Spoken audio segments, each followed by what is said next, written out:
दरअसल एक चीज दिखा गया, जीतन राम मांझी अलग हुए और उसके बाद उन्होंने एक आरोप लगाया, एकदम वन लाइनर था। उन्होंने कहा कि हम पर विलय का दबाव बनाया जा रहा था और इसलिए हमने कह दिया कि हम साथ नहीं रहेंगे, क्योंकि हमें कहा गया था कि या तो विलय करिए या आप अलग हो जाइए। यह बात ललन सिंह ने भी स्वीकार किया, यानी जीतन राम मांझी जो आरोप लगा रहे थे वो मिथ्या नहीं थी, क्योंकि उसको ललन सिंह ने भी स्वीकार किया और नीतीश कुमार ने भी आज स्वीकार कर लिया कि हां हमने कहा था। लेकिन जेडीयू जो पिक्चर स्टैब्लिश कर रही है, जो कह रही है, वो बड़े गंभीर आरोप लग रहे हैं। यह कहा गया है कि वो भेदिया थे, वो बात इधर उधर करते थे, और यह बात और कोई नहीं, मुख्यमंत्री कह रहे हैं कि हमें बहुत पहले से पता चल गया था कि यहां की बात वहां जाके बताते थे। उन्होंने कहा कि 23 जून की बैठक में वो शामिल होना चाहते थे, क्योंकि वो चाहते थे कि पार्टी जो भी बातें कहें वो सारी बातें बीजेपी को जाकर बताएं। अभिषेक झा, देखिए, कभी कोई प्रस्ताव आरोप नहीं होता है। जेडीयू की तरफ से जो बातें थी विलय संबंधित या आगे कुछ भी, वो प्रस्ताव था, क्योंकि आरोप तो था नहीं भाई। उनको स्वीकार करना था, या तो ए ऑप्शन स्वीकार करते या बी ऑप्शन स्वीकार करते। चलिए ठीक है, बी ऑप्शन स्वीकार कर लिया। ताज्जुब तो तब होता है कि जीतन राम मांझी जी ने बहुत महत्वपूर्ण पदों को संभाला होगा, लेकिन राष्ट्रीय राजनीति हो या प्रदेश की राजनीति हो, उनकी प्रासंगिकता आई ही कब? 2014 में जब नीतीश कुमार जी ने उनको मुख्यमंत्री बनाया, तब से। उससे पहले उनकी राजनीतिक प्रासंगिकता इस स्तर पर नहीं थी। चलिए ठीक है। और दूसरा, मैं इनकी बातें सुन रहा था, अमरेंद्र जी की मजबूरी मैं समझ सकता हूं, उस पार्टी के प्रवक्ता है, डिफेंड करेंगे ही। अरे भाई, नीतीश कुमार जी ने भरोसा किया जीतन राम मांझी जी पर, आपको सीएम बनाया। सीएम बनाने के बाद आप पार्टी तोड़कर लोगों को लेकर चले गए, समूह को लेकर चले गए। उसके बावजूद फिर आप जब दूसरे गठबंधन में रहते हैं, किस तरह का बर्ताव आपके साथ हुआ? अभिषेक झा, तो फिर यह आरोप, अगर जीतन राम मांझी इतने नीतीश कुमार के खासम खास से ये जो आरोप लग रहे हैं, ये क्या है? या आज अशोक चौधरी ने भी, उस दिन भी आप ही थे और आपने भी कहा था कि उस पद को सुशोभित करने होगा। आज अशोक चौधरी कह रहे हैं कि जिसकी हैसियत नहीं थी उसे भी सीएम बना दिया गया।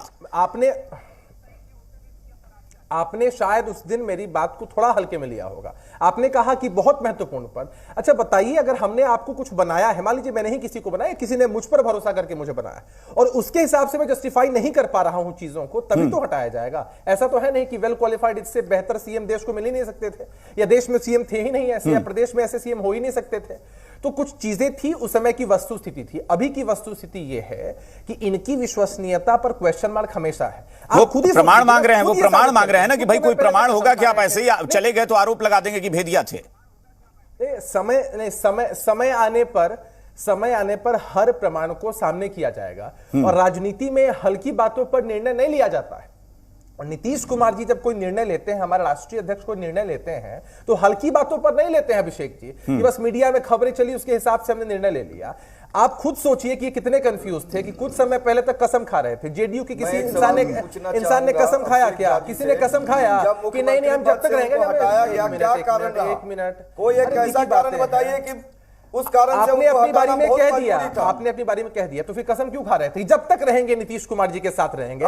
जो जब कह देना, मतलब इस तरह के लोगों में एक दिक्कत होती है। अभिषेक झा वो तो आज भी कह रहे हैं, वो तो आज भी कह रहे हैं कि हमने कहा था क्योंकि हमें रहना था उनके साथ, लेकिन मर्जर के साथ नहीं रहना था ना, उन्हें अलग पार्टी के तौर पर रहना था। भगवान नहीं है। अच्छा, ये कब होता है? नहीं, ये कब होता है? जैसे उन्होंने कसम खाई कि हम आपके साथ रहेंगे, साथ रहकर क्या करेंगे? ब्लैकमेल करेंगे कि हमको इतनी सीटें दीजिए, बार्गेन करेंगे कि नहीं इन सीटों पर हमारे यही उम्मीदवार होने चाहिए। और ये सब मुगालते में नहीं रहना है कि एक महादलित, अमरेंद्र जी प्लीज, अमरेंद्र त्रिपाठी जी, अमरेंद्र जी एक मिनट। हाँ अभिषेक झा, आप अपनी बात। होता क्या है कि बिहार में बहुत से ऐसे नेता हैं जिनको इस बात का कंफ्यूजन हो चुका है कि अगर वो अमुक समाज से आते हैं तो उस अमुक समाज के वोट के ठेकेदार हैं वो। ऐसा नहीं होता है लोकतंत्र में। हो सकता है कि जिस समुदाय से मैं आऊं, मेरे समाज के लोग मुझे वोट ना दे, मुझे पसंद करेंगे व्यक्तिगत रूप से तो वोट देंगे, नहीं करेंगे तो नहीं देंगे। ठीक है। मैं अभिषेक झा, जो विनोद जी भी कह रहे हैं, एक सवाल ये उठा है कि जैसे कहते हैं ना कि गॉसिप होता है, बैक बाइटिंग होती है, तो ये गॉसिप जैसा शब्द जो है ना, वो बड़ा निचले स्तर का माना जाता है कि गॉसिप कर रहा है पीठ पीछे बैठकर। लेकिन अगर मुख्यमंत्री ये बात कहते हैं तो वाकई गंभीर मसला बन जाता है। ये गॉसिपिंग टाइप की चीज है, जो सही में पार्टी के कोई प्रवक्ता या कोई बोलते तो बात एक बार समझ में आती। सीएम को ये कहना पड़ा आकर मीडिया में। नहीं, देखिए, तथ्यों को हम नकार नहीं सकते हैं। बहुत सारे तथ्यों के आधार पर यह कंक्लूजन कहीं ना कहीं सामने आया, तब जाकर सीएम साहब ने कहा है। और हम लोगों ने मांझी जी के राजनीतिक आचरण पर सवाल उठाया है, राजनीतिक रूप से हम उनका विरोध कर रहे हैं। और भाजपा के लोग आज उनका महिमा मंडन कर रहे हैं। इनके सम्मानित विधायक ने क्या कहा था? जीतन राक्षस मांझी, जीतन राक्षस मांझी। तब दलितों का अपमान नहीं हुआ था, तब दलितों का अपमान नहीं हुआ था। क्यों कहा जीतन राक्षस मांझी? पूर्व मुख्यमंत्री के विषय में ऐसे शब्दों का इस्तेमाल क्यों किया आपने?